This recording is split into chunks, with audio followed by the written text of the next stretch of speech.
time to rock and roll, lock and load. Any questions?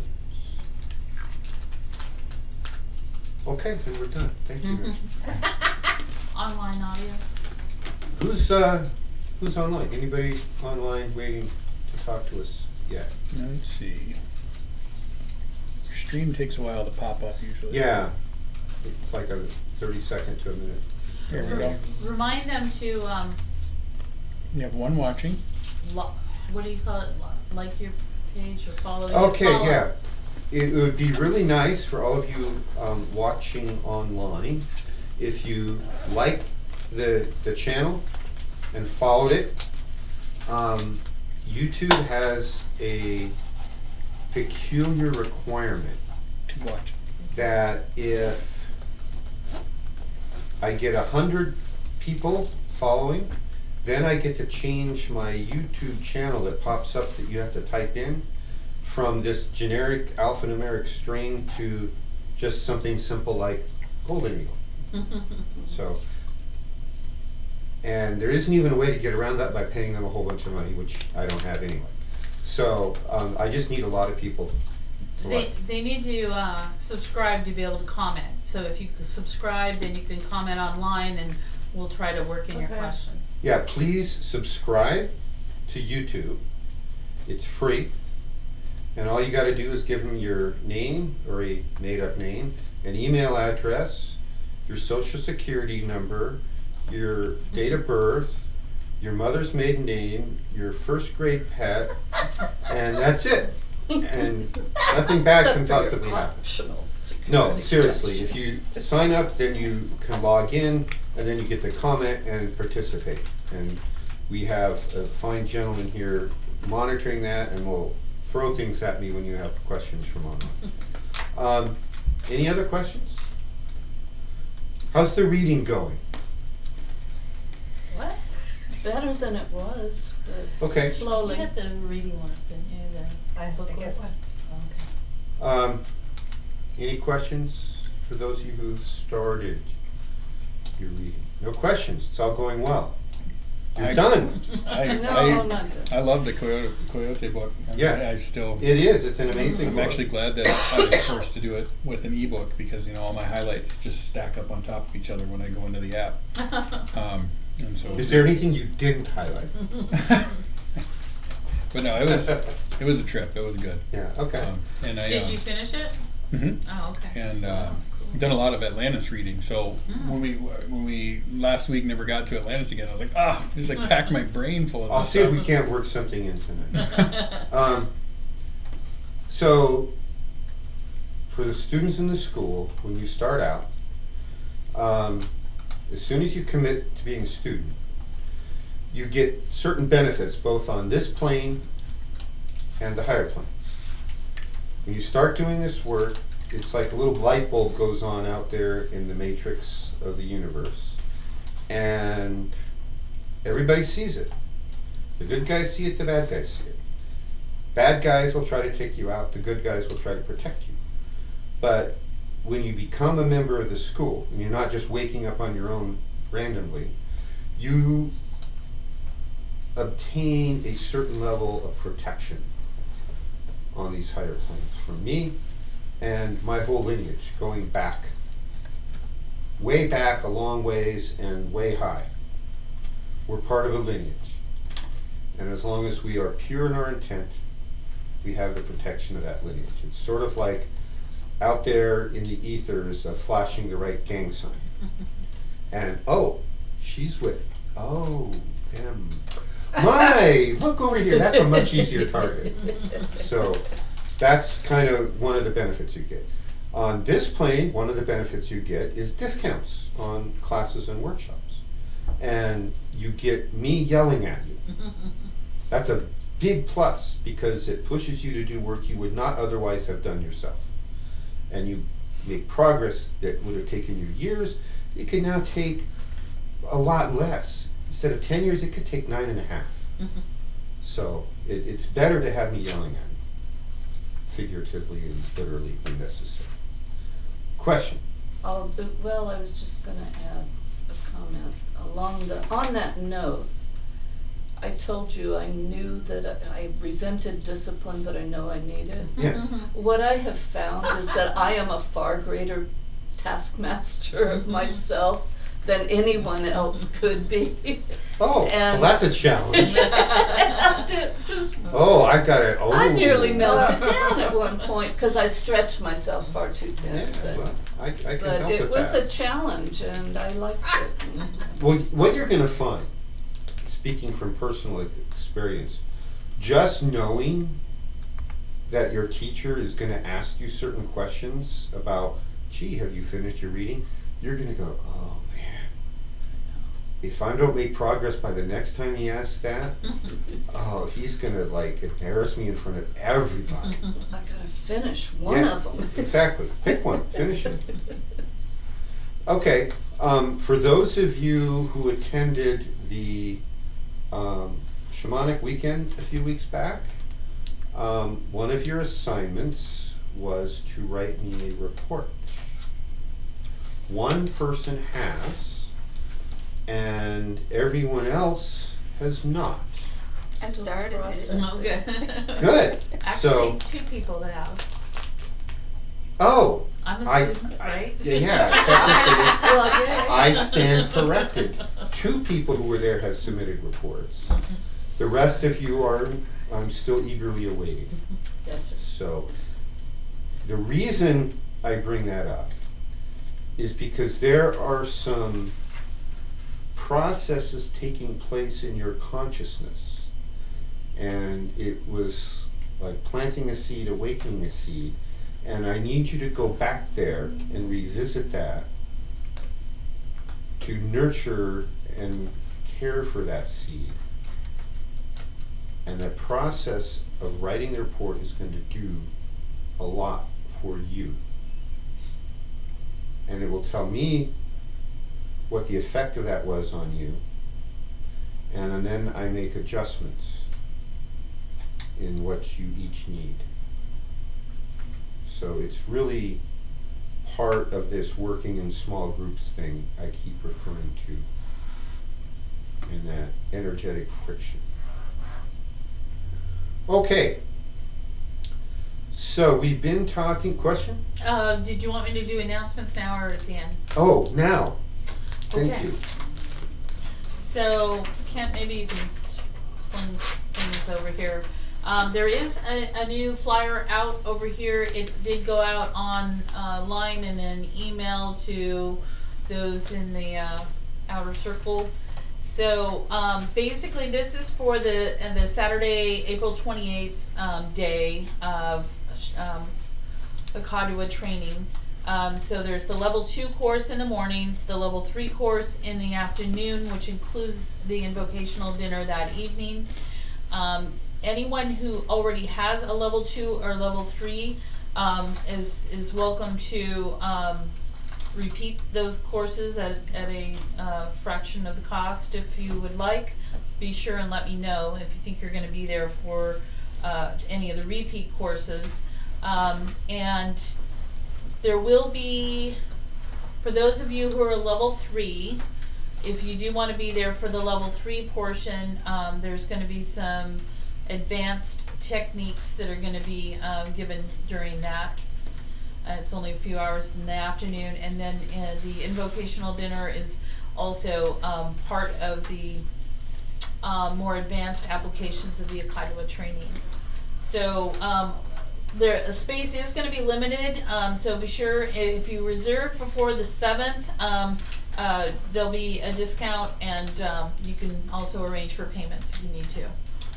Okay, so what we've done is, I'm looking at where everyone in the school is, and I'm hoping, you know, we're getting a few more people up to this level 3, and from level 3, that's a major accomplishment. Some of you've done it, some of you are about to do it, and once you have the level 3, there's a couple of things we're going to be teaching after we go through, here's how you give a level 1, here's how you give a level 2. What we're going to do is I'm adding one of the to techniques that is, other than holding the Ikadwa itself, is the most profound single skill or technique of energy or consciousness work, and this combines both, that I've ever found that helps your progress in terms of modifying your energy fields, your energy bodies, and kicking things up 2 or 3 or more levels in your abilities. Coyote taught this class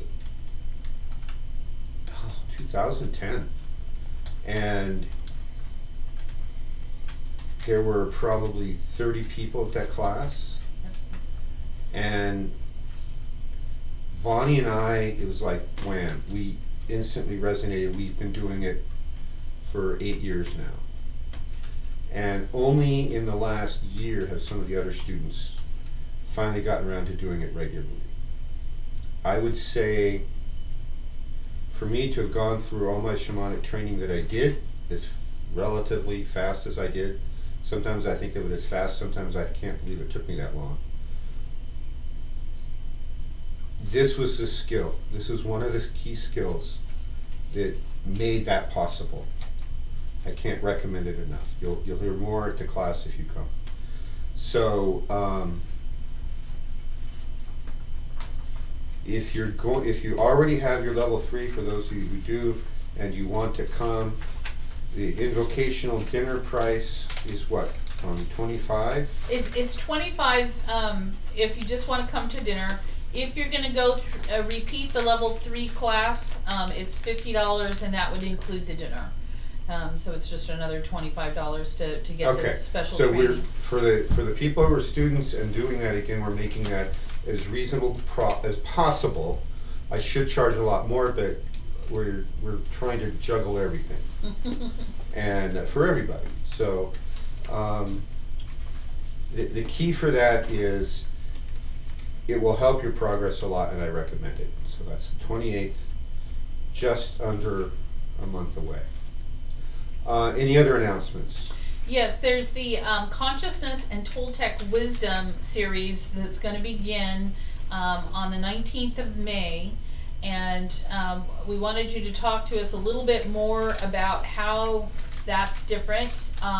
But basically this first class does come with a level 1, and so if you already have your level 1, 2, or 3, you can still take the instructional portion of this class if it sounds of interest to you. If you have that, if you have your 1, 2, or 3, and you're a student, there will be a discount off that price for you, and we'll work that out with Bonnie later. So what this is a series that, first off, let me just say that the details are not ready to be released to the public yet. We just had a meeting last week with Coyote and many of his core students, and there's some changes coming out in the way we're using the Ikadwa going forward, and the way we're going to be teaching it and packaging it for the public. And this is the next phase of the Toltec work, at least in this lineage. So part of that, what I've been working on for some time now, is I'm looking at the way we have taught and prepared and used the Ikadwa both for ourselves and in our teaching. So the first way I was attracted to, that's what attracted me to the Ikadwa and to the Toltec path, was for healing. So that was a door in. We were teaching Ikadwa for healing. And then over the course of time, the Ikadwa took its effect on me. I accepted my calling to go into the shamanic path, and so now I've added in teaching the Ikadwa for higher spiritual use. That's what this esoteric school is that you're all a part of. And this slightly different but similar method of an entry point into the Ikadwa is teaching it for consciousness, altering the consciousness, which if you're on the spiritual path, you're already doing a lot of. This other method is aimed at the general public. So if people aren't necessarily healers, and they aren't necessarily ready for, at this point in their life, a serious esoteric spiritual path, but they are aware enough that they want to upgrade their consciousness and they want to upgrade the consciousness of humanity, that's what this is aimed at. Right now I have 2 workshops that are being planned. I don't have a line item syllabus to give out yet. There's going to be a certain amount of overlap between what you've had and what is in this material. There's also going to be material in here that I'm talking about that you haven't had. I don't know what that percentage is of how the overlap will fall out, but it's aimed at a slightly more scientific approach to the discussion of consciousness. It's based on material in this book that is ever so slow to get published. And it's based on the expanding knowledge of the Akadu. So that's what it is. It would be very, very, very suitable if any of you know anyone who's interested and aware socially, spiritually, but they're not ready for something as hardcore as what you guys are doing. This would be perfect for them. They come, they learn these skills, they take them home and they can do them. They come to part 2 when that happens, they learn additional skills, and there may be a 3rd layer later on. I'm waiting to see how it all falls into place. And that's how, what's another method into the Akadwa to start spreading the Akadwa, which is the tool for awakening the consciousness, at least of this continent, if not the whole planet. I've transmitted, I have people I've transmitted the Akadwa to in China, Japan, Canada, England, France, and maybe Germany. I know another Akadwa practitioner who has transmitted to Germany. I think one of mine is there now too. So we're getting it around the world, and it's going to start having those kinds of effects. But that's what those consciousness seminars are about. So be thinking, be aware. Any other announcements?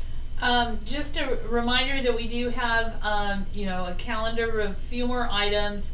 One was the advanced healing class in June, but that calendar is available here in hard copy and then on our website, and it was put out on Facebook as well. So just look for those links if you're looking for what's coming towards us. The only other thing with the, there is a Shamanic Arts Day that's scheduled for June 16th.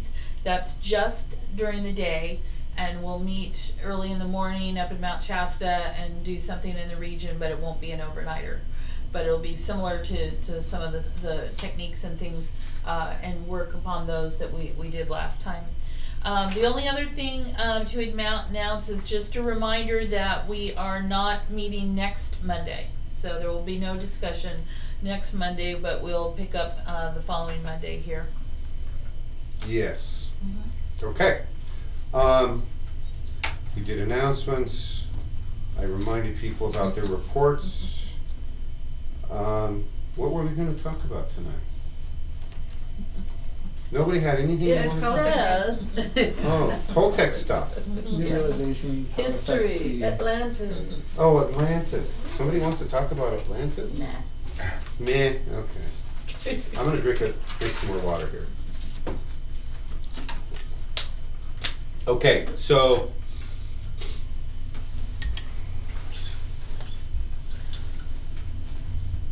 I've already mentioned a couple weeks ago, I think, maybe last week, that one of the items of the oral tradition of the Toltecs is that part of our knowledge, especially the part about the power, aka the Akadwa, I always think that's fun when I write AKA the Akadwa, because, yeah. is that that batch of knowledge came from Atlantis.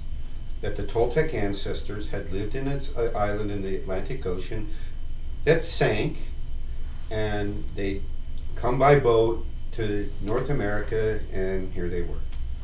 And that the island was called specifically Atlantis. And when the Spaniards first arrived and saw the statues in Tula, they said, "Oh, who are these of?" Those are the Atlanteans.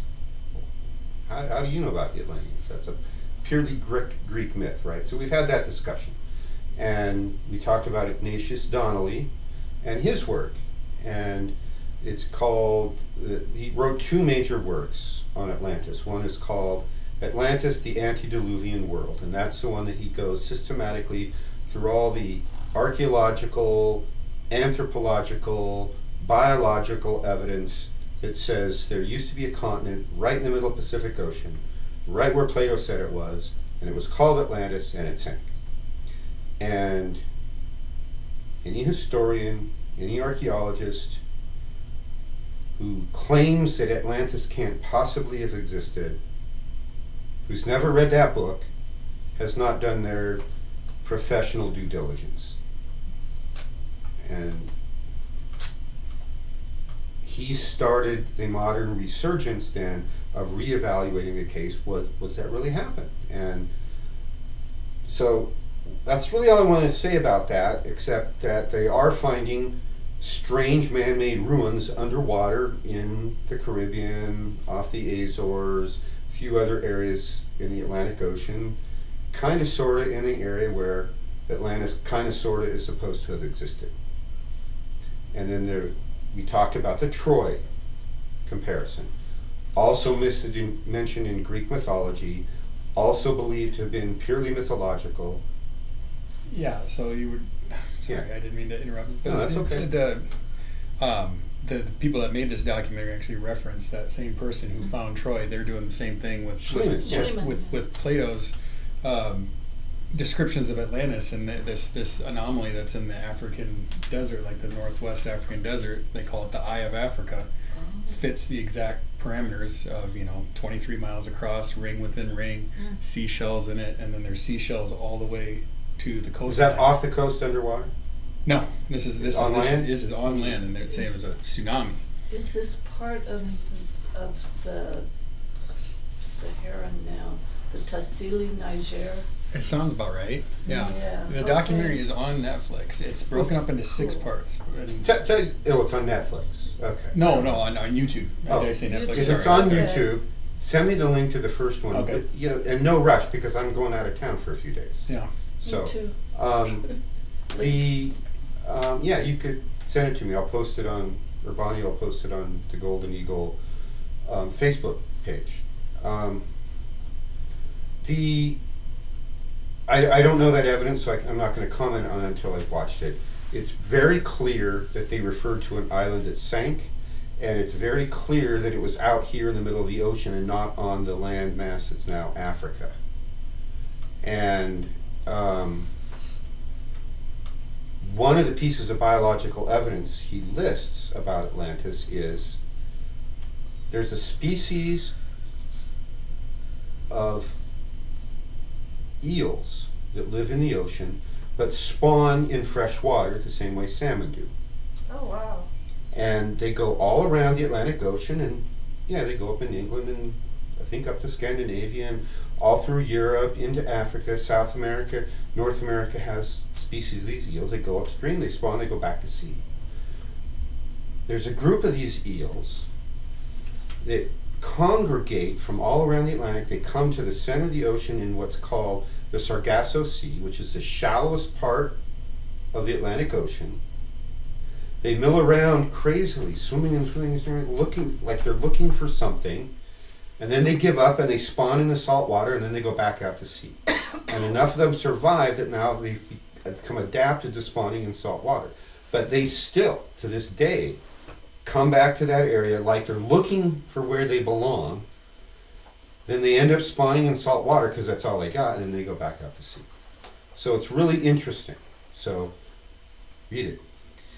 Bonnie, first. All I was going to say was, even if Atlantis was in the center of the Atlantic Ocean, clearly something catastrophic happened. And they would have had outposts and other colonies around, you know, so what you're referring to could easily just be a landmass extension of that. But one of the things in particular is the controversy about when the Mid-Atlantic Ridge split and potentially allowed water from an underground water table out. And, you know, in addition to whatever the Atlanteans may have done to their own culture, whether it was an asteroid hit them, whether, you know, this Mid-Atlantic Ridge split open at that point, there's been a lot of movement and a lot of damage to all the surrounding land masses because of the water movement or displacement from that. So, like you said, it could have just been a tidal wave that wiped out this one settlement, but was that the Atlantis? We'll probably never know. Yeah, there's some speculation on Santorini, of course, that's in the Eastern Mediterranean, and the time frame is all wrong, the description is all wrong, and so I've personally discounted that. Yvonne, I think I was watching the History Channel, and they were talking about on Santorini and whatever the volcano scientist is called. a volcanologist. Yeah. And we're not talking about the Mr. Spock scientists. He was walking along and goes, hey, there's man-made like building material here. So they drilled through, they found a city that's been buried, and there's a picture of what Plato described where a harbor and everything, which is part of Atlantis. So they think that's one of the corners. And it's amazing they had flush toilets, central heating, and Yeah. and then off the island of Crete, there's a temple that's white, and I didn't catch the name of it. And they had a wall up, and they determined that there was 3 tsunamis that came in that wiped it out. And they also say that's another corner of Atlantis because it matches what Plato's saying. Yeah, there's evidence like that, and what I would say is, I'd want to know more about the dating. There's going to be something carbon-based in there that they can date. The other thing is Plato talked very specifically about the fact that there were colonies, that the Atlanteans spread out. They tried to invade Greece a couple times, once unsuccessfully, once successfully, I think. It's been years since I read Plato. And so, yeah, would you have a picture up of your homeland? Maybe. You know, it's like you go into government buildings all over the country, they have a picture of the White House, a picture of the Capitol in Washington, and so on, right? So, was it, you know, in my mind, that doesn't prove Santorini was Atlantis, but it lends support. This is now archaeological evidence of a place that curiously looks exactly like Plato described, which is more than we had for Troy, which is what I was saying earlier, is the whole Troy thing proves that overnight, and it literally happened overnight, when Schliemann went out and he followed Homer's directions, it was in Homer's writings, and okay, here's the cove, here's the river, here's the mountain, here's the plain, that means right here should be the city, let's dig. And day one, I think it was day one, they found ruins of what became the city wall. They run a trench and, oh, look what we found. So overnight, it went from being purely mythological with zero evidence to all of a sudden, we have the whole city. Yeah, Overnight. just recently they found part of the Trojan horse. I didn't read it, but it was on Yahoo News when it... Really? Yeah. Hadn't heard that one. I don't use Yahoo anymore because it became an evil entity. And so, no, they, with their spying, and they lost control of personal information, and it's just, I don't even bother with Yahoo anymore. Cherie. All of that Oh, okay. And there appears to have been a series of punctuations in our evolutionary history, Mm-hmm. and some bigger than others. Some can be matched with dating of some of these places we've been talking about. There's also the Canary Islands and the huge volcano right Mhm. off Gibraltar, really. It's kind of farther out there, but Shirley MacLaine spent time there and she wrote Yeah. a lot about it. And the Black Sea, when it became that whole thing by Istanbul, there was something, and the Mediterranean flowed into what was previously the Black Sea was freshwater, and Yeah, there's been a lot of there's that. Okay, a so lot. not that the Black Sea End has anything directly to do with Atlantis. No, but it But has been proposed as a possible location Okay. for it. Yeah. So it's also true that the Mediterranean sea level was another one of those below sea level seas, kind of like the Dead Sea, and there was some kind of cataclysm at the Straits of Gibraltar that flooded and filled it up more. And so I don't know how much that ended up raising the sea level of the Mediterranean Sea, but clearly a lot of rivers like, the Nile and everything off the south of France and Italy and Greece were flowing down into some kind of a sea. Right. But when they had the breach out by what is now the Straits of Gibraltar, that filled it up to a much higher level and equilibrated it with the level of the Atlantic Ocean. And I don't know the dating Yeah. on that. So I thought maybe that would actually be helpful, is to just talk really briefly about the dating, because what we're starting to mix up here is Atlantean legends with flood theory legends, Right. and they're all potentials. You know, there's a lot of information that people throw out because of their religious views or whatever, but when you look at all the data combined, the Santorini was about 1200 BC. And that took out Minoan Crete and all of the Aegean Sea, and clearly things were messed up there for a while because of all sorts of movement.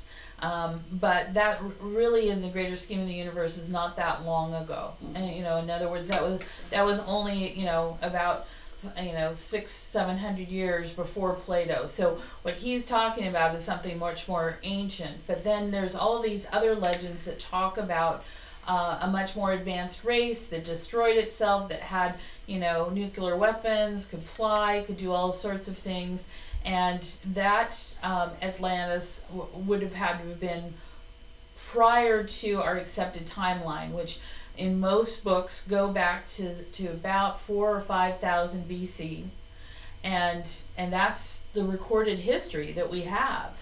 But the oldest of that recorded history is talking about these very, very ancient things. The oldest of our pyramids and major humanic achievements were the best, as if we knew something way back then that we forgot, and since then we keep trying to recreate all of that.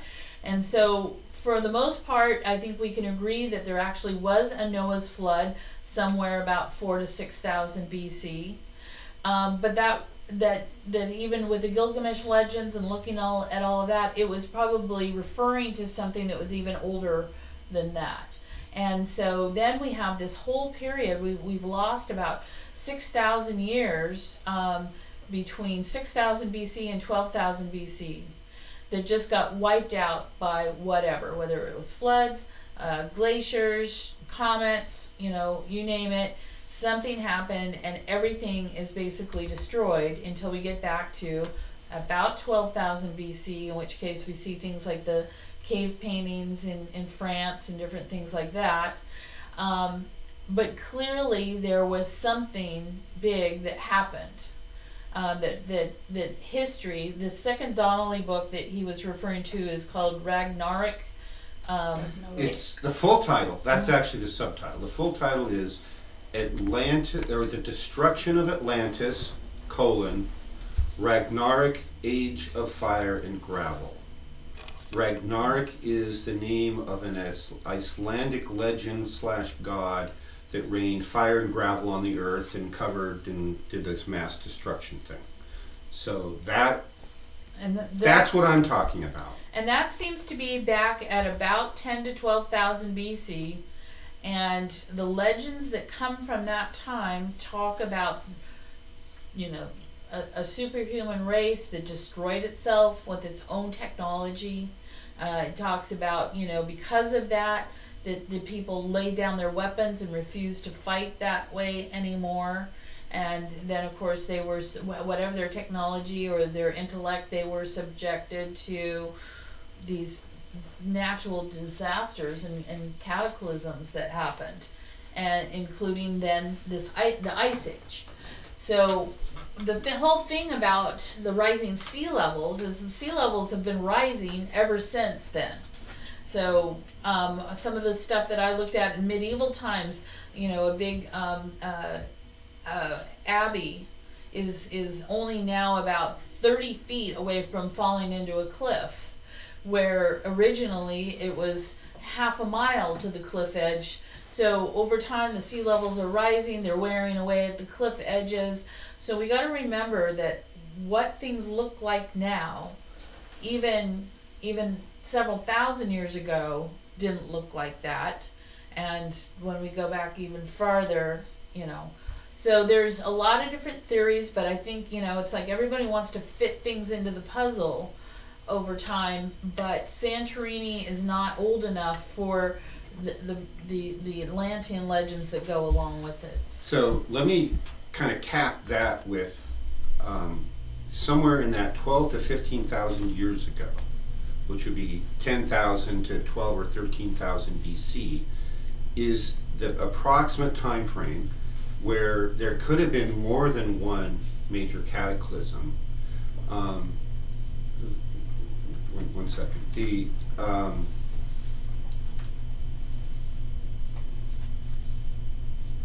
The legends state that there was advanced technology being used and Atlantis blew itself up due to unethical use of its technologies. That there was actually possibly what could be interpreted as a civil war. And one group obviously got outvoted, said don't do that. And the other group said, yeah, what could possibly go wrong? And they did, and kaboom. There's about the same time, Donnelly goes through some great deal of evidence to suggest that there was some type of near miss or possible actual cometary impact that could be related to this. One of the theories I've speculated on is, well, oh gee, if there was a comet coming that close, maybe they were trying to do something to use technology to blow it up or defend ourselves from it, and maybe that's when things went horribly wrong. We don't know. It just that something went wrong.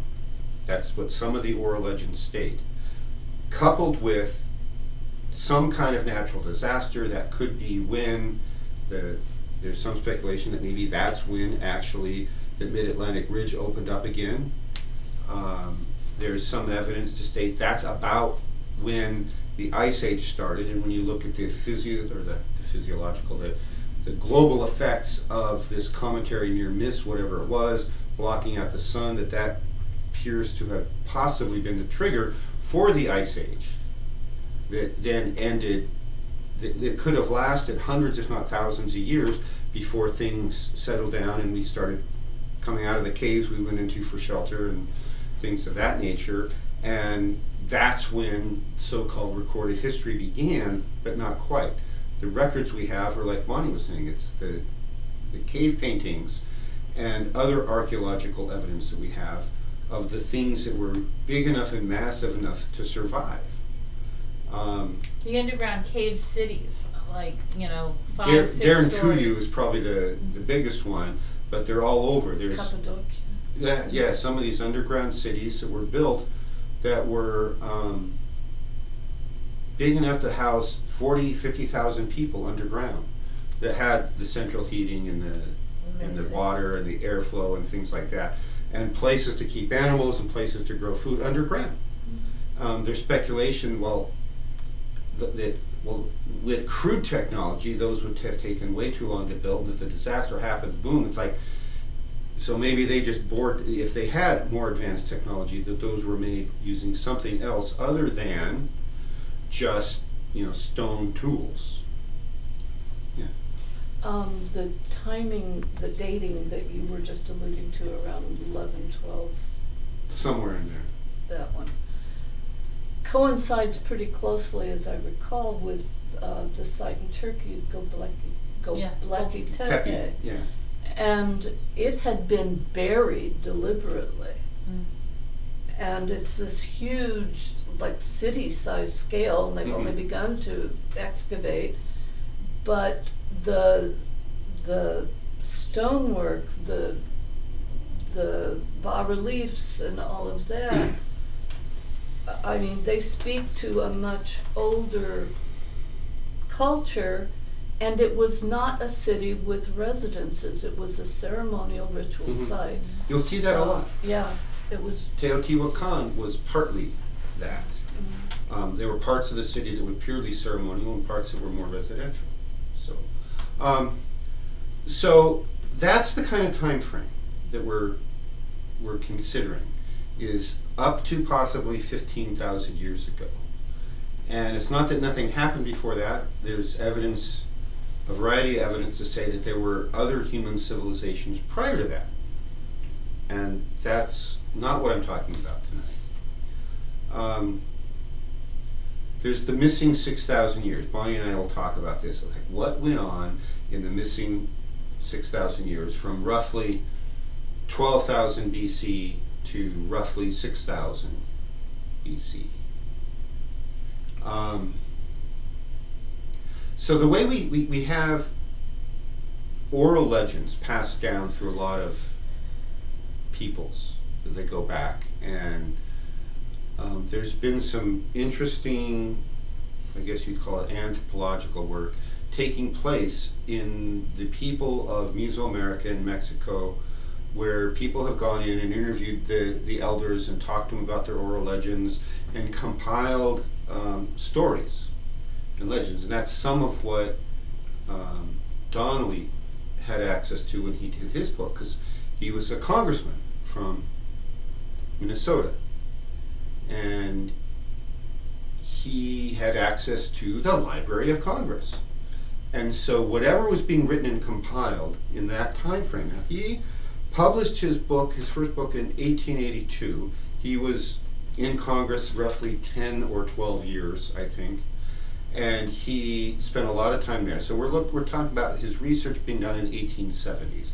That was a very fruitful time for a lot of things. In archaeology, there was an awakening in spirituality. A lot of the precursors of what became the reawakened esoteric mystery traditions, which kind of started back about 200 years before that when the Rosicrucians reappeared, but heavily in the 1870s, a lot of different, it was sort of like stand on any street corner in London and you could spit in any direction and hit 3 esoteric schools, right? Everybody was trying to tap in and awaken this knowledge. It's like that part of humanity got switched on. There's some who would describe that as the beginnings of the new aeon that we're just now finishing the transition into. The Theosophical Society under Blavatsky was started in that same time frame. So there was an awakening. Something was going on in the current of human consciousness that triggered a lot of this at that time. And so Donnelly's work, he had access to pretty much all the cutting edge material that existed then. And of course we have 150 more years of accumulated archaeological work since he wrote. Very little serious work has been done since on the subject of Atlantis. And I wanted to take this time to talk about that, to set the time frame, to set some of the theories and get those out there so that it's in the back of your mind. Now I'm going to talk specifically about North America. Okay? So we know that there were other periods when there were land bridges coming over from Asia. The sea level dropped to a known level. Don't ask me what it is. I can't tell you off the top of my head. And the Bering Strait and along the Aleutian Islands, the water dropped that you could actually walk from what's now Alaska to Russia or vice versa. And certain animals went one way, certain animals came the other, and among those were people following them to hunt. The theory is that prior to that time, there were no humans in North America and South America. And every time they make another discovery that pushes the appearance of humans in North or South America back another 5,000 years, and everybody's like up in arms, right? All, oh my gosh, then the history books are wrong. Duh. Yeah, that's why we have electronic publishing now, and you didn't just invest your whole life savings in a book that a year later is out of date. So those dates vary, you know, somewhere in the 30 to 40,000 years ago. So a lot further back than this time frame that we're talking about, of roughly 15,000 years ago, is kind of the starting point for our Toltec discussions. That doesn't mean there weren't Toltecs before that. It just means, here's where I'm going to start my conversation, is that there were humans in North and South America at least 40,000 years ago, and probably earlier. According to some of the legends and the way we access this, we have oral tradition, we have writings, what survive, we have stone carvings, and we have the shamanic abilities to access the collective consciousness and collective memories, accessing the higher planes. We commune with higher spiritual entities, okay, so angels or guides or whatever you want to call it, ancestors. If you want to know what happened with the old-time Toltecs, go ask an old-time Toltec, because we know how. So some of what I'm telling you is what we know based on archaeological evidence and history or the published oral traditions, and some of it has been obtained shamanically. It's part of our oral tradition within this lineage. So the Atlanteans and the civilizations that they came from, which are older still, have been on this earth a long time. And they more or less, in certain key areas of the world, they took a more or less hands-off approach. They didn't try to, they specifically tried not to interfere with the other sections of humanity that were still developing. From the Star Trek point of view, this was very much like a policy of the Prime Directive. For anybody who's a Star Trek geek, the Prime Directive was you go out there and you do not interfere with these cultures, and you don't even get to talk to them until they develop a certain level of sophistication and technology and things like that. So it was kind of like they were operating under a bit of a Prime Directive because they weren't really advanced and they needed to go their own way. So North and South America kind of fell into that, with the exception of what's now Mesoamerica. There had been some settlements there at one time. And then the Middle East, there were settlements there. Those were some of the outposts of Atlantis. When Atlantis fell, first of all, it didn't do so all at once.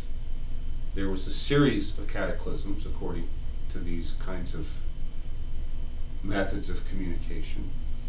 And at least 3 waves went out into Europe and Asia, right?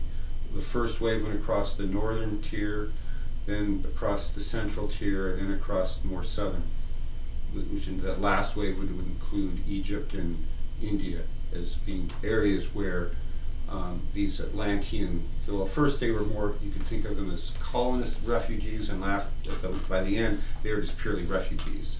And that last wave definitely went out in all directions.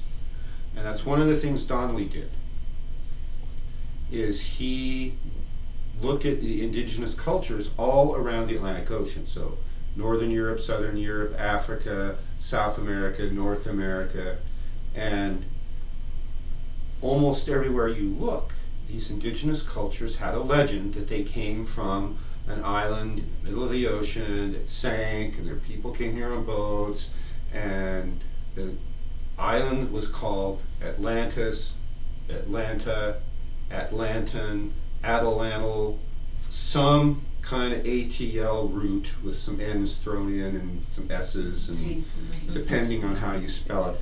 And if you plot it on a map and you look at Northern Europe points down, and then, or since you guys are looking at it, down, and then Central Europe and Southern Europe and Africa and South America and Southern North America and North America, and when you draw the arrows of where the people describe they came from, they all converge on a point out in the middle of the Atlantic Ocean.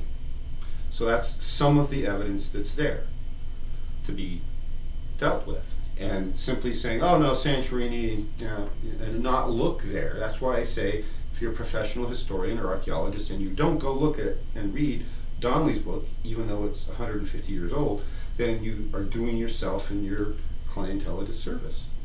So when that last wave happened and these refugees came to different parts of North America, you know, this was literally, there was no place to go home to. Right? You had what you took in your boat, whatever technology you had, whatever books you got out with, whatever food, supplies, clothing, tools, and that's it. You land on a coast that was quite possibly inhabited by unfriendly people, and they had to do their best to A, survive physically, and B, to learn to get along with the locals. I think in general, when you look at that broad brush strokes, preponderance of evidence, take the big wide 6-inch paintbrush for like the house, and there's no details really, it seems that the Atlanteans that went into Europe and Asia were more successful, at least initially, than the ones who came into North America. We don't know. There's been a lot of problems in North America over the centuries. But that kind of seems like what happened. And what was specifically done in those days was sending people out, especially the keepers of the sacred knowledge, to merge with the culture and blend in, and almost universally these are the people who became the spiritual teachers, the shamans, no matter what they were called, although they were called shamans in Northern Europe and Asia. And that's where we get the name shaman. It's now used generically to describe the traditional healer, spiritual worker from every culture. Even though in the Toltec it was the Nawal. It has nothing to do with the shaman. You'd say shaman, they go, huh? The same in everywhere else. But that's the term we use now. So they blended in, and they seem to do a good job of trying to fit into that culture. And so within a few generations, the ones that were in Northern Eurasia were very different than the ones in Southern Eurasia, but they were all doing their own thing their own way, and it was the Atlanteans that blended in with the locals. What was kind of sort of seems to have been attempted here, based on all my study and my meditation work, is they tried to do it another way. They tried very diligently and carefully to get the locals to blend in and become more Atlantean. And so there's actually traces of that here in North America when you look at the archaeological evidence, and especially the linguistic evidence. and some of the art evidence, and I'm so grateful for my personal professional art historian over here, because I was one of the left-brained guys, right? There was a culture that developed here in North America, and the oral tradition of this goes back roughly 7,500 years, or about halfway from now, before now, about 5,500 BC to 6,000 BC, somewhere in there, right about the time we were talking about, at the end of that block of time where we don't know much of what happened. And when you plot this on a map and you plot the oral traditions of where these people were, they were up as far north as some of the northern regions of the United States. They seem to have been more concentrated in the central part of the country, not so much along the coasts. And when you just blew up continents, maybe there was a conscious choice to seek out supposedly safer areas. And what we see from that was a tendency from a lot of different genetic races to have a very, very similar common social structure and spiritual structure.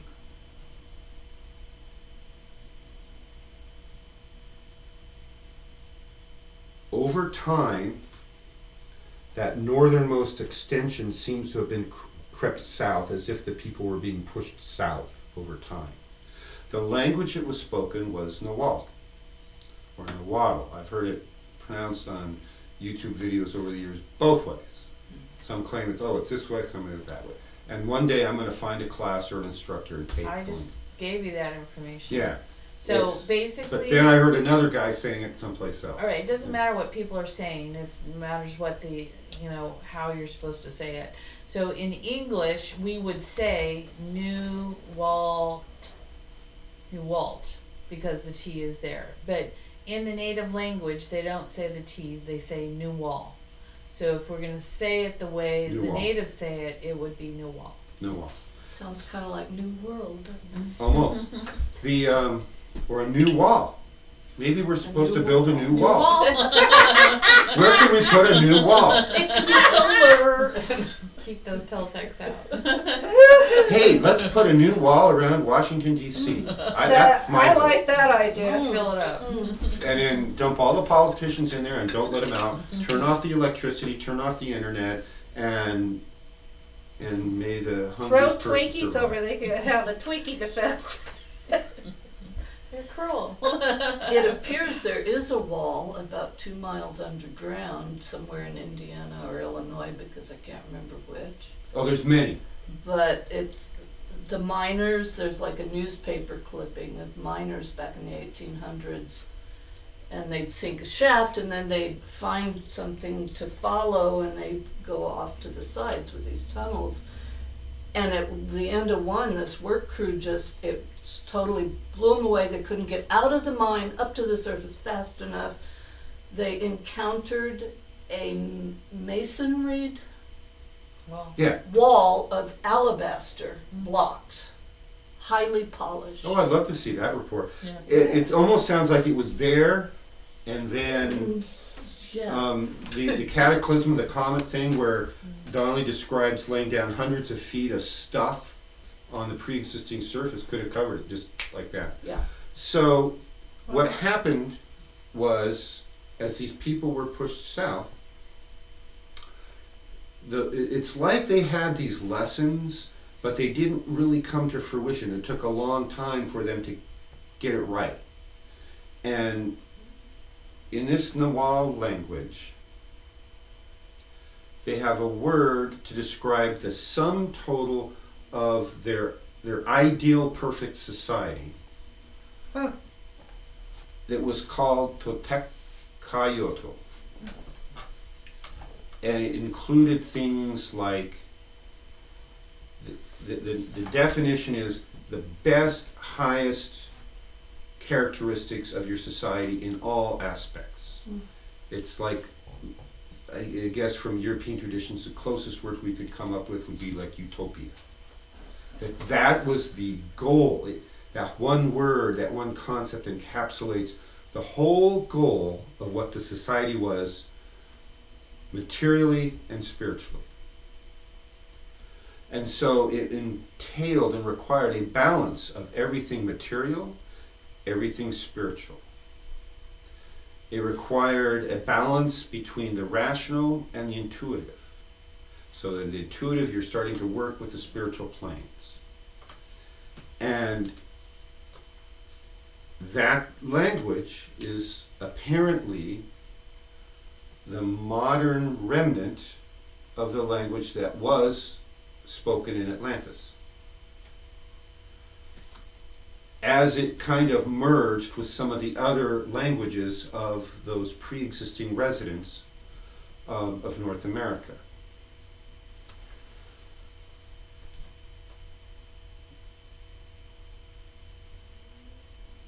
Okay. There were a variety of these people around. And over time, the descendants of the pure Toltec, the pure Atlantean survivors that were introducing these concepts, they began to be wiped out. And I don't know for sure if that was because they were peace-loving and were refusing to fight to defend themselves until it was too late. Some of the information I have suggests that might be the case. It could just be that the natives really were not ready to be civilized, and they took a look at this badly outnumbered population there and just said, lunch. I don't know. It's the possibility that however well they may have started, that others just resisted the idea of having, new ideas forced upon them. Or maybe they weren't even being forced, they just weren't open to it. And so eventually it seems as if the Atlanteans did intermarry with the natives. And over time, certain batches came to identify more with this Atlantean legacy than whatever legacy they may have had before. Or after. Right. What was your question? What did you say? I said or after, before or after, so like there's other thoughts that came in, but there's still, it seems like this group that holds on to it. They seem to have gotten it. So their culture was very sophisticated, and evidence is found all through, U.S., North America, down through Mexico, as far south as Nicaragua, which is about halfway down, or more, down Central America. And they, very early on, they were developing farming as a way of food, so they were no longer hunter-gatherers, they were farmers. The next tier up they had what they called their social pyramid. Even in the tradition that survives to this day of what they called it back then, was a social pyramid. So food and subsistence was at the foundation. The next up was the whole concept of, I think the next one up was health. And that's where the energy comes in, and the use of the power, and the knowledge of healing plants, and all these things that we hear that, okay, you have to be this in order to be a Toltec, you got to have all this stuff. And that's why Kachora keeps asking Coyote, and no offense, Coyote, you told me this story. Coyote, how many herbs do you know now? Kachora says you're supposed to know 1,000 to be a true Toltec man of knowledge. And Coyote says, oh, maybe 5. So he's missing 995. And I feel pretty good. I probably know about 600 or 700. So I'm doing okay. 30 or Maybe 40. 5. Maybe 5. Yeah, and then Coyote goes, oh, 5. I So, have an herb class and they But- can come. I miss my little earth girl. but if I go to battle, anytime, anywhere, against anybody, for any reason, first person I'm going to call to go with me is Coyote. No hands up. Second is Bruto, Coyote's younger brother. Those two are getting the call. Okay, this is it. Game on, right? No, he may not know herbs, but I do, so that's okay. I'm still one of the students, and that counts, I think, somehow in the Toltec ethers. If one of my students knows 600, then okay, I'm good. We are the sum of our Yeah. students. Right? The next step up is education. A very sophisticated educational system on all the aspects of the society, and whether it was growing the food, whether it was all the aspects of health, education on the spirituality especially. And then the top end, the smallest part, was the social structure, the concept of trading and all the different skills and the mix and how you combine that, and the legal system to make it all work when there were disputes, and it was all handled. Okay, so this knowledge is thousands of years old. And after it was kind of developed, it was in place continuously in these cultures, according to some of the oral traditions, for more than 3,000 years. That's a long time. I mean, that's even longer than our country's been here. Because we've been here 200 and With this name. something, with this name. When we rebelled and we threw out the English for charging too much for tea, then, and a few other things. Killing people, that sort of stuff. So, 240 years, 50 years, what's 76 is 24, and 18 is 34, 42, 242 years, right? And we're talking 3,000 years. This Toltec system was being used. And the people that adopted this are a group of races that now we link by the common language and this common philosophy and this common traditions, and they're referred to as the Anahuac. And a few weeks ago I spelled it wrong. It's Anahuac. I'm not even going to try to remember how I spelled it wrong. But then A-N-A-H-U-A-C. then I looked it up and said, oh, wow, I spelled it wrong. So there were elements of the Anahuac very close to here.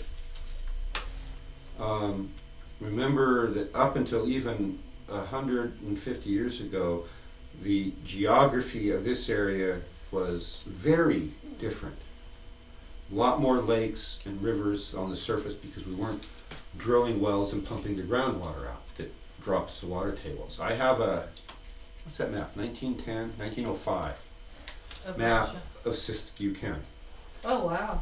And it shows some of the lakes, like up over by Tule Lake and then that other big lake over there, and it's being huge, right? And it's an oddly shaped lake, and then the road kind of goes right along the shore. Now you look at a modern map of Siskiyou County, and the lake's about less than a quarter the size, and you see this road still going around, and it's like, why does the road do that? Well, because 100 years ago, there was a lake right there.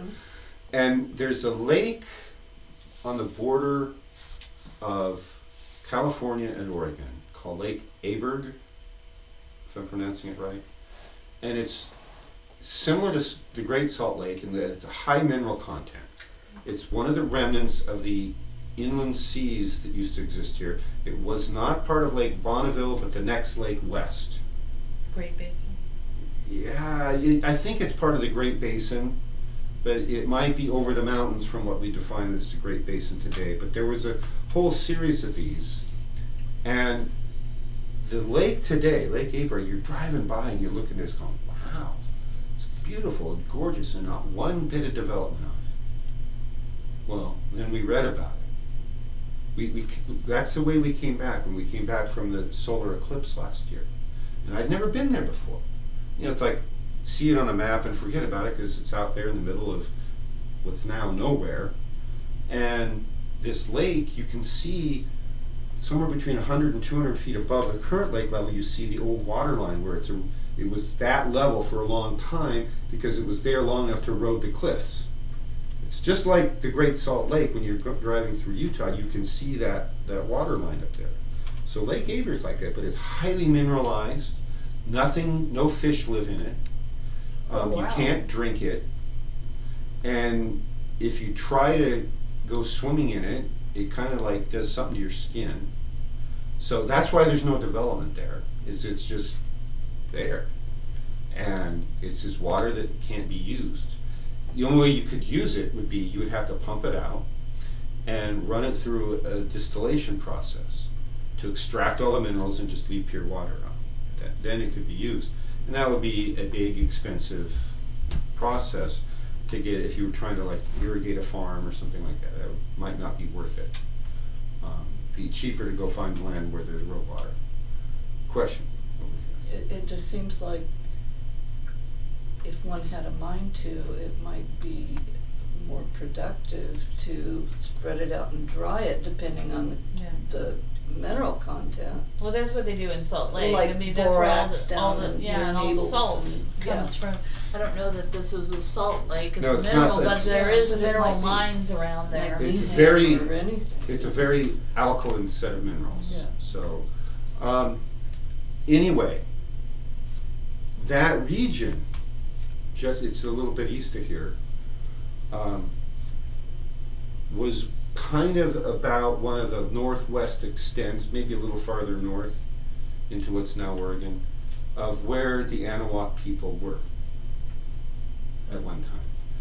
The Anahuac, the races, that's a group name for a family of races that the most dominant ones, the largest group, I won't say dominant in the sense, dominant in terms of numbers, not dominant in terms of militarism, perhaps, was the Toltec, the group that became specifically the Toltecs. But there were certainly others that were part of this Anahuac culture, this Anahuac philosophy of how to look at life. And you see the elements of everything we now consider to be Toltec. Is this emphasis on community and working together, this emphasis on spiritual transcendence, which is the term that was used from as far back as we have the legends, this emphasis on balancing our natures. It was all there. And so it points to the fact that even if those ancient Atlantean survivors were eventually all wiped out, other than the tribes where they were able to intermarry and interbreed and pass on genes, they clearly were successful at passing on this philosophy to a large percentage of the residents of North America. And so we talk in modern times, in the oral tradition, that the quote-unquote Toltec culture started approximately 500 BC and runs up until just before 1000 AD, so about 1500 years-ish. But clearly, going back much further, the roots of that were there. Now we look at some of the other evidence. We see the stories that the Toltec culture was not a genetic race. That's there from the earliest start. It was a subgroup within a culture. It was the ones who had the knowledge of science and math and spirituality, who could build sacred temples that by their nature would assist in this spiritual transformation process.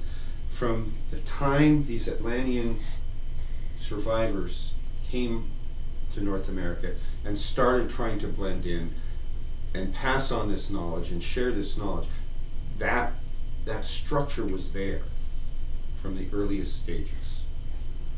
And so we come forward in time, the groups moved south and eventually congregated in what's now southern Mexico in parts of Central America. That Middle American, Meso means middle, that Middle American region. And we look at that, okay, not a genetic race. They were the builders, the master craftsmen, and that even at its earliest, vaguest stages, there was that concept of the master craftsman concept of the best a society could be, this ideal society, this perfect man that's trying to build yourself up, not just physically and materially, but spiritually, to be what we are intended to be. So we're started with this process that we're engaging in. We're starting to fill in those gaps between 15,000 years ago and 2,500 years ago, when the Toltec culture started. And I think a little more detail about that is probably where we're going to go next in 2 weeks when we're back from our journey. But question? Well, I had two comments. These are observations that I've made in prior research, and now I'm kind of finding it still supporting with doing this Toltec research. Is it seems like in almost every culture there's, and then they may be in the royalty now, it may be in their, science druidic kind of class, but even physically they look different. They're usually taller, fairer in some way. So even think about the princes in India. So the majority of the race are smaller and darker, and yet you've got this, elite class that are tall, really look very different almost. Their skin color's lighter, and their features are different. And so part of that is you could say is the caste system. But you see that that princely caste looks very similar to the princely caste in Eastern or the Middle East, and up in Russia, and even when you get into the Asian countries and different things. The other thing that I've seen, is this. For a long time, I've been studying the megalithic builders, and they kind of fall into that 6,000 years of we don't know what was happening, but somebody was moving a lot of rocks around. And so The big ones. yeah, the big ones with no good reason for stacking them the way they did, other than okay, yeah, it's bad outside, but are we going to stack boulders to create shelter? It was in some way, I think it evolved into almost the Flintstones like. But, at some point they were actually doing better work than what we do now. Well, let yeah. me just comment on that. Yeah. Is many of the megalithic sites around the world, whether it's Egypt, South America, Asia, anywhere, is even in the Orkney Islands, where we've been to some of those sites, there are blocks that were moved and stacked thousands of years ago, and they are so big and so heavy that the greatest construction equipment we have today could not lift them. Like the Olmec heads. Yeah. I don't know if the Olmec head is that category, but I wouldn't yeah, doubt it. they've got Some the of them modern are crane to like- pick it up, and Yeah. they can't do it. Okay. And I know that on the Bolivian-Peruvian border, Tiwanaku is the name of the city. They have, well, there's a whole lot of things about Tiwanaku that don't fit any historical timeline, but the one I'm referring to is the blocks they used to make these wharfs that were at sea level at one time, which they know from the erosion pattern and the chemicals they find in the rock, that was once at sea level, and it's 10,000 feet or more up in the Andes now. But those blocks are so big that we don't have anything close to how we could move those today. So Tiwanaku in particular is one of them. So kind of where I was going with that is I think I've mentioned the Tuath de Danann is there's a book called the Book of Invasions that chronicles those different groups that invaded Ireland over a period of time, starting with their most ancient records. And those, if they're true and not just Christianized, are contemporary with Noah's flood is when that started. And so the Tuath de Danann, their legend was that they were part of a superhuman race, and they had destroyed their world with horrible weapons, and so they buried all their weapons. And then they invaded Ireland, and that was fine, but then the Celts came after them and wanted to wage war. And they had magical arts. They were able to conjure up the storms on the ocean to smash their boats, and fog and stuff to hide in battle and different things like that. But ultimately they were going to lose the war, and so they chose to go underground. So that can be looked at a lot of different ways. Did they die and their spirits go into the ground? Were they physically going into the ground? Did they become the little people from Irish legend? But the thing is that, as the patriarchy and the warring and everything continued, there was less respect for those people of knowledge. And so, like Julius Caesar, when he realized that the Druid was the key that held, the Celtic troops together, he went after the Druids.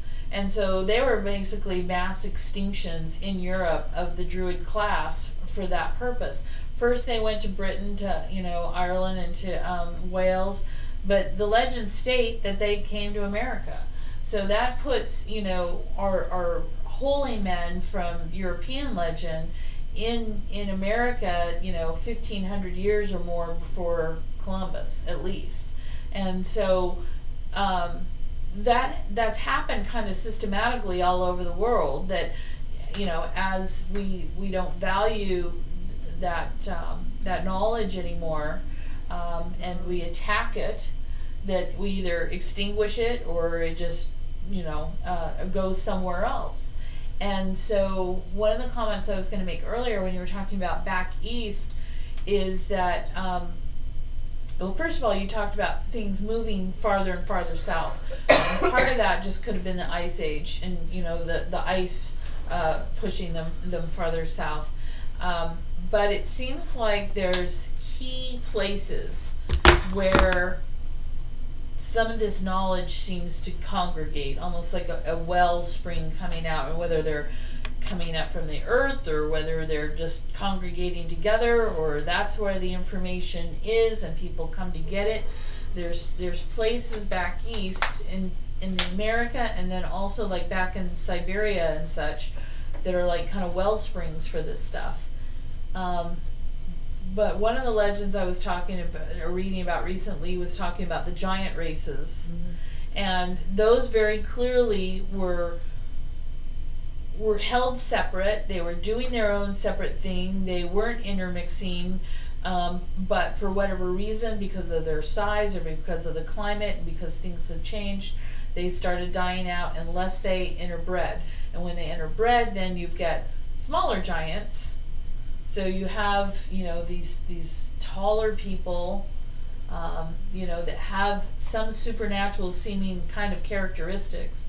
And so I think this is where the legends of like the demigods and all come from. And yet at the same time, anybody who has real powers is going to be looked at as something completely different. You know, it's like, oh, are they possessed? Or they have a pact with the devil? Or are they, Or a you know, witch. or are they a witch? You know, whatever it is. And so they become ostracized. I don't know if Right. you remember the Highlander movie, where, you know, he's immortal, you know, and stuff, but basically they try to stone him and throw him out of his Scottish village because he shouldn't have healed. He shouldn't have, you know, had, you know, these supernatural things happening, and so he was ostracized by the people rather than embracing that. And so, but the Anunnaki in particular, I think, are really interesting because there's a place back in Siberia that I studied. The Siberian Ice Maiden was buried there. And I keep finding links that go back to that same place. And when I was reading about the the Bering Straits land bridge, it was saying DNA-wise that most of the people came from that area and then went over the bridge and then were over, you know, in North America. But because of the landscape being what it was, within a short period of time, they had already migrated all the way down to Peru, you know? And so we think about, well, how would we travel today going across countries and stuff? And yet, you know, by boat going around the Ring of Fire wasn't as big of a stretch as trying to sail across the Pacific or whatever. So I don't know if there was a question in there, but it was just some of the patterns that I've seen, and in particular that there are these patterns of intelligent races that are in our royalty. There's these patterns of, you know, this architecture and you know, the secrets to architecture, even in a time when we don't believe we knew anything, that we should have just been cave people. There's these patterns to, you know, not valuing the sacred knowledge or the things that we don't understand, and instead of embracing it, to push it away. And so, you know, that knowledge just gets up and leaves, just like the Druids left. And it's not much of a stretch to think that if you're a superstitious people and somebody over here has knowledge, that they might inspire fear. That could have been part of it too. I mean, think about our cultural today, right? We've joked about the flat Earth thing. There's people who are serious that the Earth is flat, and you know, you ask them, well, how do you explain eclipses? How do you explain the motion of the sun and the moon and the stars? How do you explain this? How do you explain that? And they can't, and they get angry at you. And so anybody who's better than average in school gets picked on if they're the smartest kid in class. It didn't have to be the smartest kid in class. They could just be smarter than average. Oh, you know math? Let's beat them up, right? Oh, Yep. you know art? Let's be. It's like there's this. Some of the kids that are really smart downplay their intelligence. Yeah, and you know, you get this Lord of the Flies kind of mentality taking place right now on social media today, Right. because somebody is like, no, we can't believe that, right? So there's that tendency that's also in the collective consciousness. There's that tendency to let anybody that's a little bit bigger than you, let's pull them down. I can't remember if we talked about it in this class or if it was something that I watched afterwards. But talking about that Quetzalcoatl had white skin and a beard. Yeah, And we talked about that. Okay, we do. Okay, so I just, Yeah, that's tons of legends Yeah. that say Yeah. that, which is why when Hernando Cortez showed up Yeah. on or about the date that Quetzalcoatl had predicted he would come back. Supposedly he had red hair too, and I've heard red hair. conflicting between Yeah. red and blonde. But Yeah. a bearded white man was predicted to show up on a certain date, and Hernando Cortez shows up right about that date with white skin and a beard and leading an army. They go, oh, well, you know, he's back, right? Nobody questioned it at that time. And who's to say that he wasn't the return of Quetzalcoatl? Because he'd said he was going to end human sacrifice. Hernando Cortez showed up, and the one thing he and his men were appalled by was the human sacrifice. And that's what they specifically wanted to take out when they attacked the Aztecs and some of the other related cultures.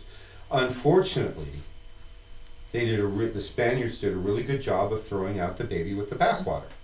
They killed and they stopped the human sacrifice, but then they burned the books, they burned everything down, they burned the cities.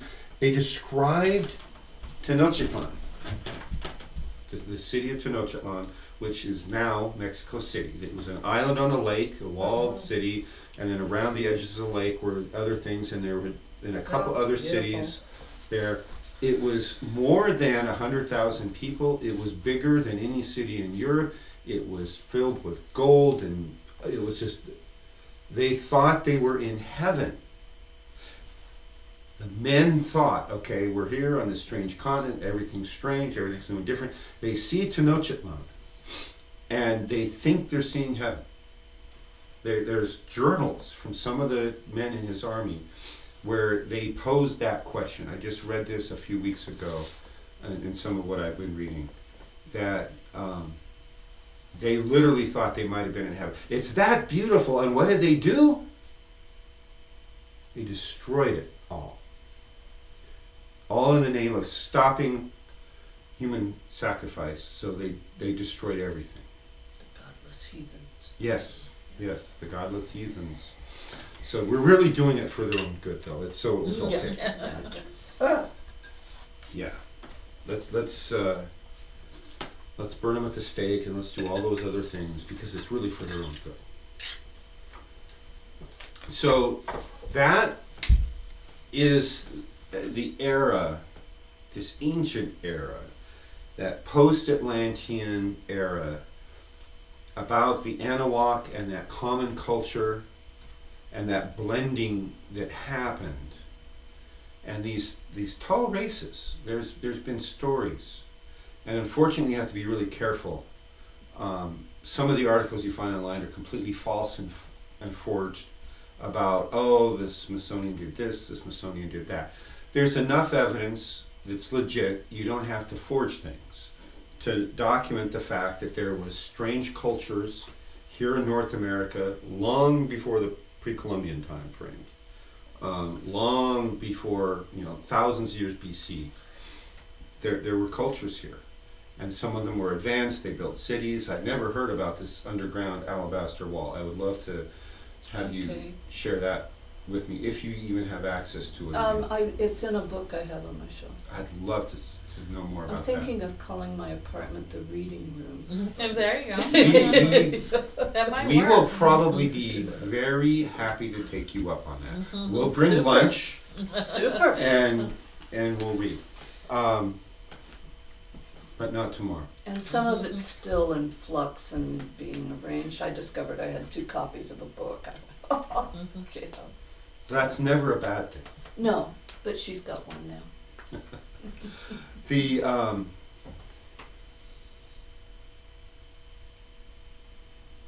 This thread of the essence of what it means to be a Toltec goes way back. Okay. I'm not going to go probably much in this series of discussions into the Atlantean age and older. There's enough work we have to do just understanding what's come forward. I think it's important for us to understand this flow of information, this flow of people, this idea that the Toltecs are multicultural and always have been is important. And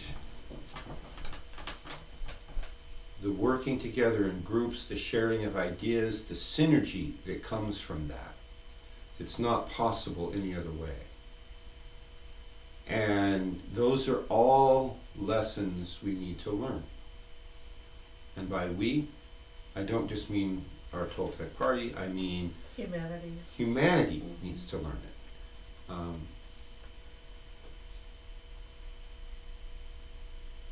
the early stages of Atlantis were considered a golden age for humanity, and then we crashed and fell. And then we've had a couple other mini golden ages since. The height of the Greek culture was considered a golden age. The height of the Egyptian culture, the height of some of the cultures in India. What's missing from common history is the fact of the Celtic cultures that probably appear to have put them all to shame. And in terms of their art and their culture, The Dead Scroll Mirror. were amazing, right? So that's missing right in the heart of Europe and Asia, and it's missing. Yeah. Maria says that it's in the book Forbidden Archaeology by Michael Cremo. It Oh, is. yeah. Sure. It's in one Yeah. of the appendices. Yeah.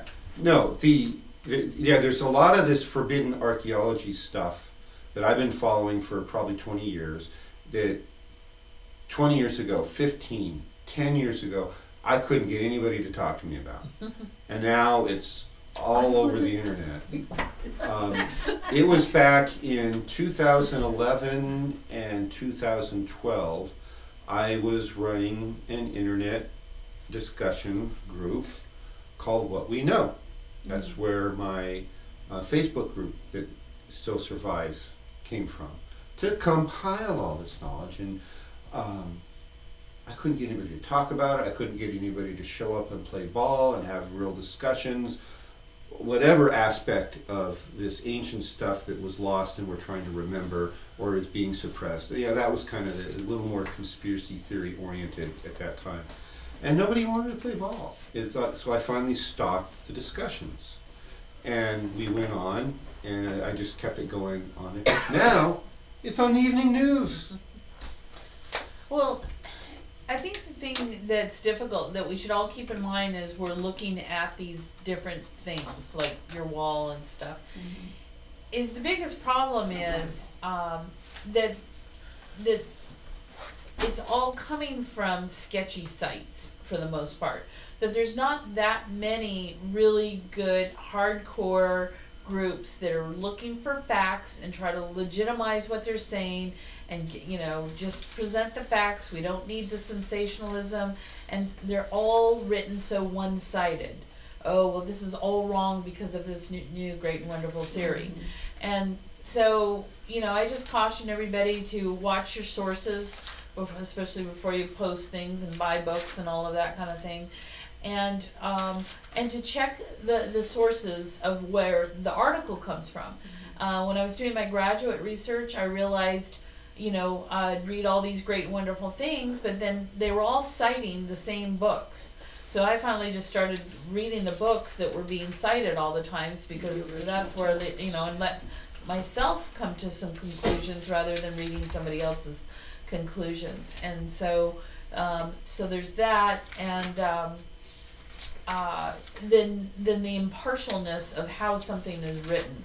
I mean, I think that's the greatest tragedy in all of this fake news stuff, is that you can't get an impartial story anywhere, even on the evening news. It's Well, just especially like, on the evening. just tell us the facts. We don't need the hype. We don't need the sensationalism. We don't need, you know, all your personal theories about it, or every, you know, welfare mom at home weighing in on ISIS kind of thing. You know, we just need somebody to tell us the facts and let us decide. But we're clearly being led. One of the things you mentioned in the car on the way down here that I've been thinking about, and you just brought it, kind of led towards it again, was why does there seem to be such a cover-up of the fact that other higher levels, you know, civilizations could have existed in America? We have thousands and thousands of years worth of history, and none of them have any clue about this country. So what makes us so sure that there was nothing happening here? And yet then we have things like Donnelly's work and other books that were written over 100 years ago, where it's Toltec this and Toltec that, and we heard about this and we know about that. And now, well, you know, the average sources that we have today don't want to commit to saying anything. Well, their Yeah. careers are on Yeah, the they're- line. they're- Well, Yada, yada, you've yada. kind of touched on But there a are couple new of things. researchers. In terms of, quote unquote reliable sources, this is just like the fake news. Now we've got Snopes and Google deciding what's real, and search results are being filtered, right? So the only people who are reporting news are now being determined to be fake news.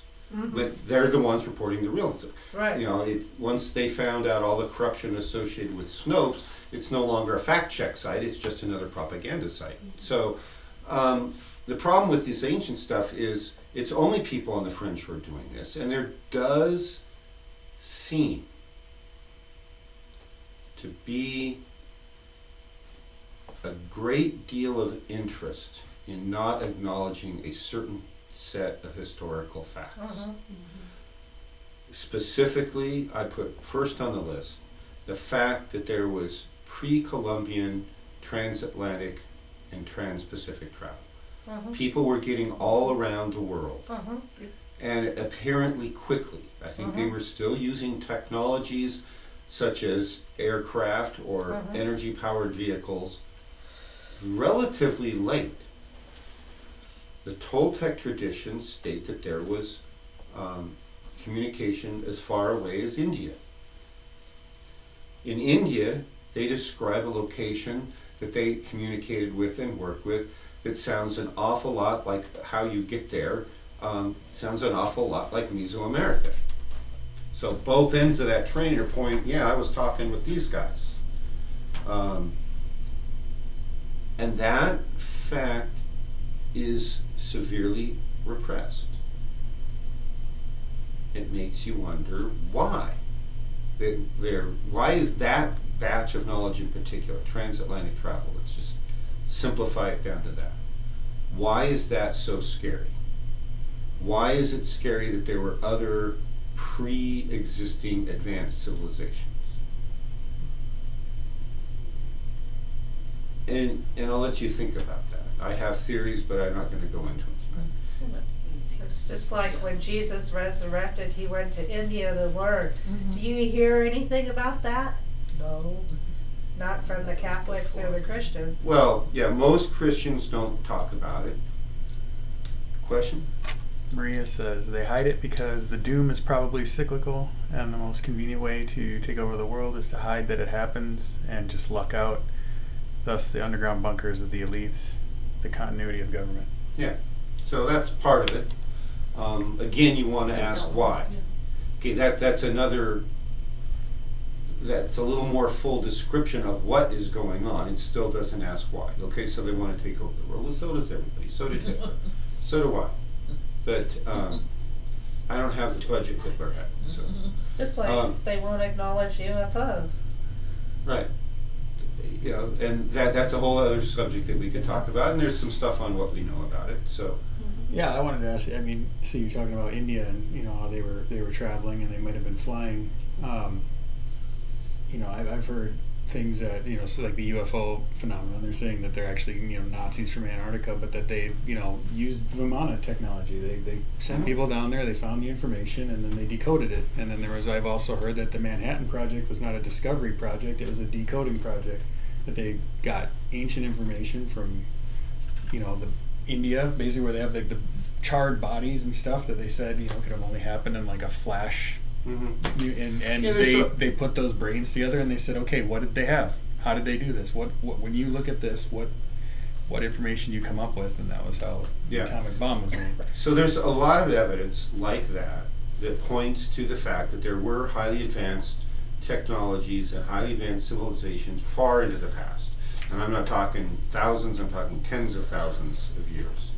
So it's just a thought question. There's something they don't want us to know. And the answers are hiding right in front of us. And within us. And so that's why this Toltec consciousness work is so important. The consciousness work is how we're going to access that. You want to go read the Akashic record? You need to alter your consciousness. You want to talk to the ancestors and find out what really goes on? I can teach you that. That's what I'm doing. But you have to raise your consciousness. You have to keep going. That is what the Toltec path offers, is answers and a proactive tool for advancing human consciousness. Any other questions? Yes. When's movie night? No. That's a really good question. My ex might come. Your ex might come. I don't know. You Is really that- wanna Putting go my there? business Is that graphic safe? stuff. Oh yeah. We're not gonna have a fight. I did my black and white homework with. He invited me to watch something he scored in a thrift shop or someplace. It was the digitally remastered, resequenced Metropolis.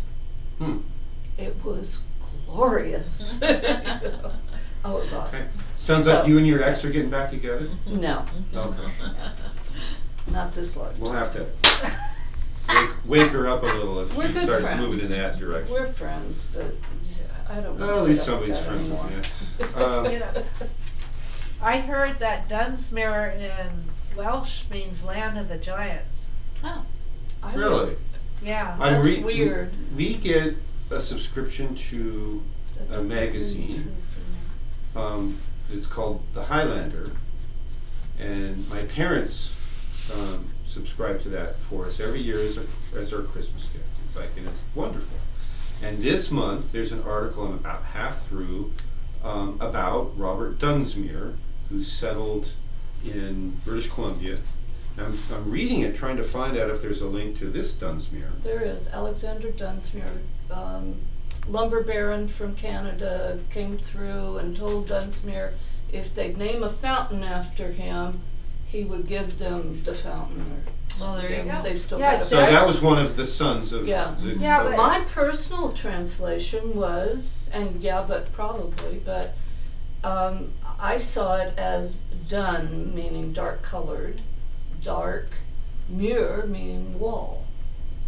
So to me it was the dark. except in Gaelic, that's not what done. Well, that's not No, true. but It means muir it both. does. That means both? Both Okay. It does. means dark, but it also means fort. It's That's a true. Iron Like- fort, like Iron Age Dune. fort.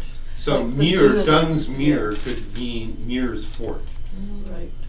So It could. Yeah. And they also had a And muir's party. a Scottish name. They also had a huge party, invited the Native Americans and poisoned them all. in That's Dunsmuir? not the story that I heard, but there was a massacre there, Well, whites against Indians, and it's I cursed. hate these stories. It's cursed. I just want to like smack them all. I've done ceremony, I've done some work, but it needs a whole lot more. Oh, yeah. Do we know the exact site that took place I'll Yeah, ask pretty Cheryl. much. You know, Find out. No, you know I what's know. interesting Ask me. I'll ask Cheryl.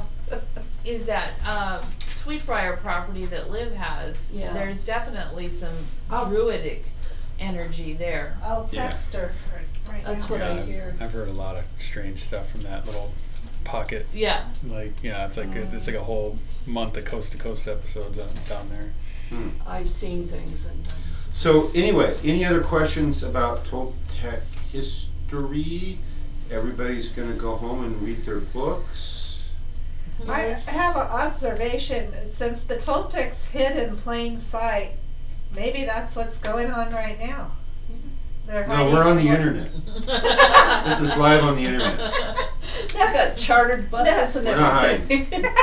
Well, but No, I I think mean the history, what they want to not tell us, and well, what I actually see though is it's the opposite. It's coming to light right now, and there's all sort. I mean, it just seems like, 20, 30 years ago when Castaneda started talking about this, nobody else knew anything about it. So it's becoming more mainstream, and it's not just everybody jumping on the bandwagon. There's new information coming to light that Yeah. was not available, to us on these physical levels.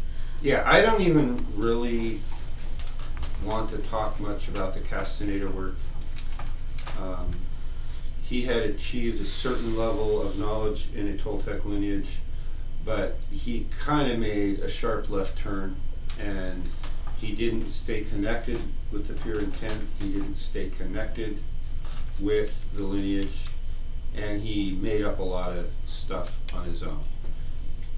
Was it legit? Was it not? I don't know.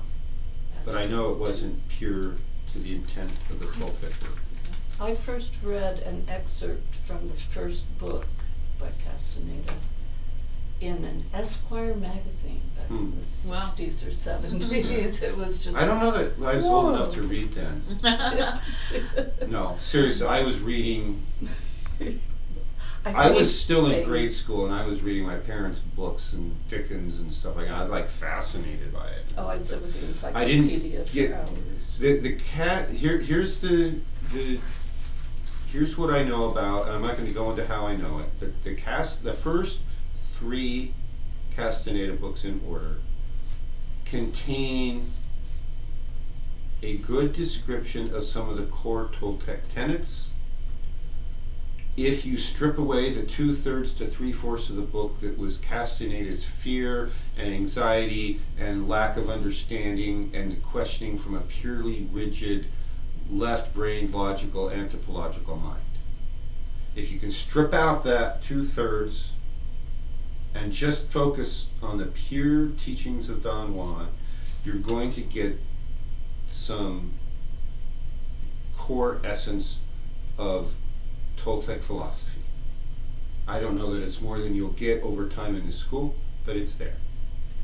After that, from the 4th book on, there's nothing there. Question. I wonder if he's gotten that criticism before, because the edition that I have of the teaching of Don Juan, the first one, the whole last like 1/6 of the book is just the boiled down teachings of what the power is and what makes a man of power, and it completely no personality in it. Just like more of probably something that he maybe had to submit as well, because it was a school project, right? Wasn't it part of his like dissertation or something? It started out to be part of a PhD Yeah. dissertation. It feels very academic the way It Yeah, is. He and was- busted so up at the end. I was don't an remember. It's been years since I read that one, and I don't remember how it ends. But he left the path. I think that's the kindest thing I could say. Whether his path was legitimate or not, I don't know. But it wasn't a pure Toltec path, and a lot of his story started to change in his later years about what he said, what he did, what the teachings were. But those first 3 books, if you strip away Castaneda and just go with Don Juan, you've got Just something. read the red type. Yeah, it's The like, what? The red type. it's like the Bibles. The red letter version. They have the red letter versions of the Bible have everything that Christ Oh. actually said printed in red ink. So just read the red So type. you go to the New Testament and you just read the red ink, and that's what Christ said. Right. And that's when you find out that 90% of Christian churches are not following what Christ said in their own Bible. Right. Okay, So if you just read what Don Juan says, then you. yeah. That's what we need, a red letter version of Castaneda. I had meant to bring and share tonight, and I forgot to do that. But I ran across a Noel. It's not even really a poem, but it's poetry-like, and it was written down at the time of the conquistadors. But it reflects what we've been talking about with art, where in the mouth of the Toltec, or I mean, I guess it was an Aztec at that point, relating these Toltec stories, he basically describes as an artist how he's putting his heart into his work, whether it's to weave a basket or to paint on a wall or make a sculpture or whatever, and how this thing is going to live on after he's gone with this heart in it, this This so essence, yeah. the juice, as we call it. So I'm gonna post that on the discourse site, because I thought it was this is right from their own mouth, talking about how they believe in art, and So yeah, it was Cool. and when Yeah, she that found is really this cool. just recently, it was amazed because this was clearly a great description of what the Toltecs think of as art. And it's like the description of the rings or whatever you're making, and you make 5 or 10 and you destroy all but 1 and you do that again until you've mastered the process, and they all come out at that level of perfection you're going for. And then what you put into it at that point. And coming from someone in that day, it's really a treat to read it. There's another one I haven't even shared with you that it's a little bit longer. I know, we've been busy. It's a little bit longer, but it actually talks about how to identify a true artist versus a fake artist. And so I thought that was really I like interesting that. That'll be too. fun to look at also. I could testify in my series of 7 doing the Ottawa Sacred Geometry that there's something about the repetition and that it's like you encode it in yourself.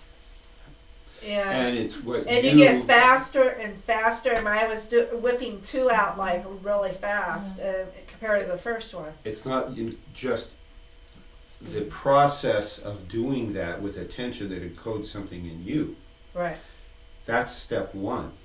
Step 2 then is what you are encoding in the art. Yeah.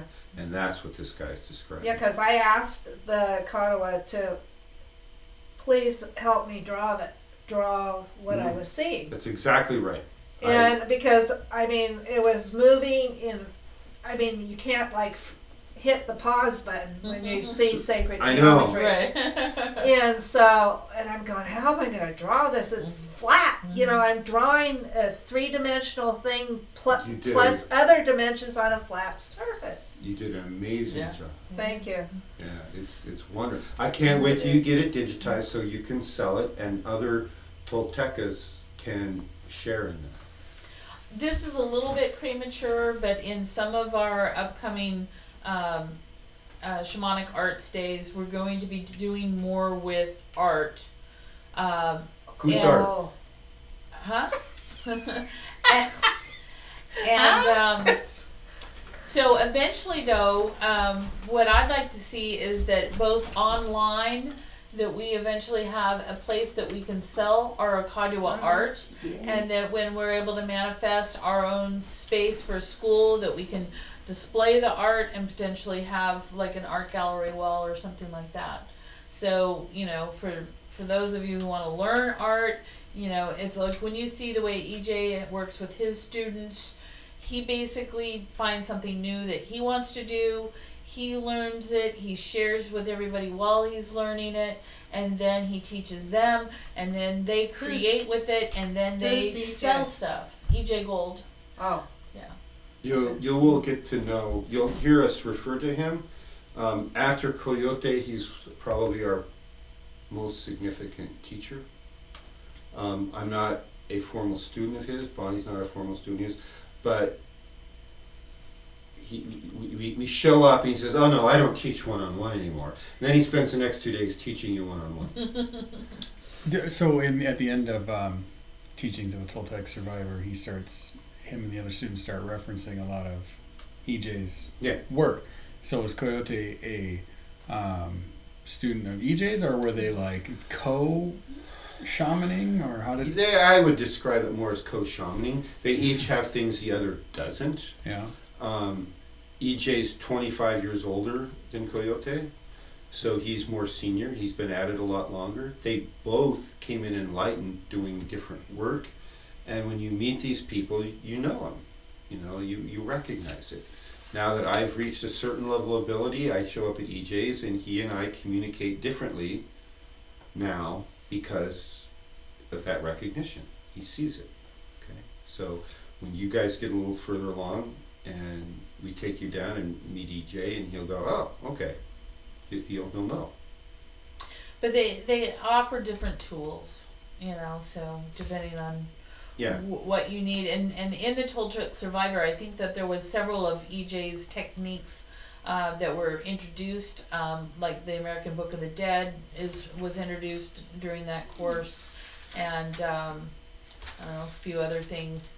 But those, they're all tools, and he's just another resource. And because he's local up here in Northern California, I think even though he's older, he has a lot of tools that are really good for the younger generations who are interested in this kind of work, like doing the video gaming, and such, as a way of training.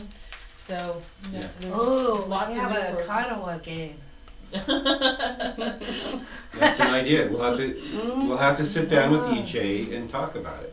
So, any last questions? Okay, no class next week. We won't be online. 2 weeks. So do good, avoid evil. You know what? Apparently I forgot all about.